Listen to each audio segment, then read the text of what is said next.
Shifa charitable trust દ્વારા વાડી જહાંગીરપુરા વિસ્તારમાં નિઃશુલ્ક ખાતાના કેમ્પનું આયોજન કરવામાં આવ્યું હતું. ટ્રસ્ટ દ્વારા આવનાર તમામ મહેમાનો માટે જમવાની વિશેષ વ્યવસ્થા કરવામાં આવી.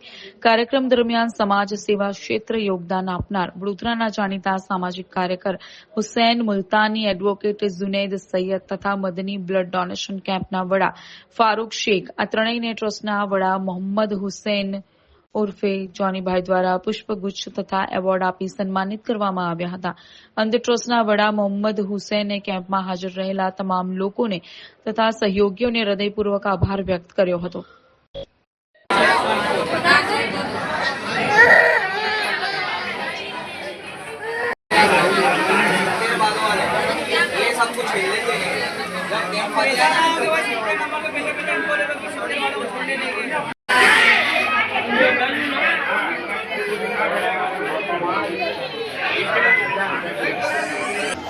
વાડી જહાંગીરપુરામાં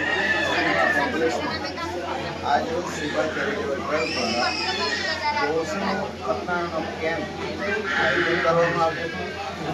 મુખ્ય શિફા ચેરિટેબલ ટ્રસ્ટના જોનીભાઈ દ્વારા અવારનવાર આ ટ્રસ્ટ દ્વારા કાર્યક્રમો કરતા કોરોનાના સમયમાં પણ 500 ડેડ બોડીઓને એમનો નિકાલ કર્યો હતો, દફન વિધિ કરી હતી, કંઈ સંસ્થાનોના કામો કર્યા હતા, બધું જ્યારે બી એસએસસી હોસ્પિટલ ખાતે પણ ઘણી વખત ગરીબોને ભોજન જમાડવામાં આવતું હોય છે.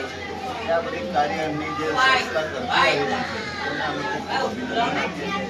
આજ રોજ પણ 150 જેટલી ઘટનાઓનું ટાર્ગેટ છે. 40 ઉપરાંતની ઘટનાઓ એ બદલ પણ અમે સ્વાગત કરી કેટલા વર્ષોથી શિફા ચેરિટેબલ ચાલે છે? ઓછામાં ઓછું લગભગ 15 વર્ષ ઉપરાંતથી ચાલી રહી છે. એમની આ સેવા કાર્યો ખૂબ અભિનંદનને પાત્ર છે. ઘટના કેમ્પનો પ્રોગ્રામ છે. આજે વાડી જહાંગીરપુરાના શિફા સેન્ટર ખાતે અલહમદુલિલ્લાહ 150 ઘટના થવાની છે, જેમાંથી હમણાં 50ની ઉપર ઘટના થઈ ચૂકેલી છે ને આખો પ્રોગ્રામ નિઃશુલ્ક ઘટના કેમ્પ તરીકે યોજાય છે.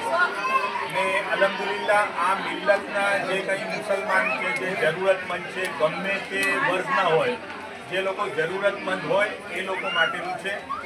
એમાં અલહમદુલિલ્લાહ 50થી વધારે ઘટના થઈ ચૂકેલી છે અને ટોટલ 150 ઘટના થવાની. કેટલા વર્ષથી પ્રોગ્રામ કરો છો તમે?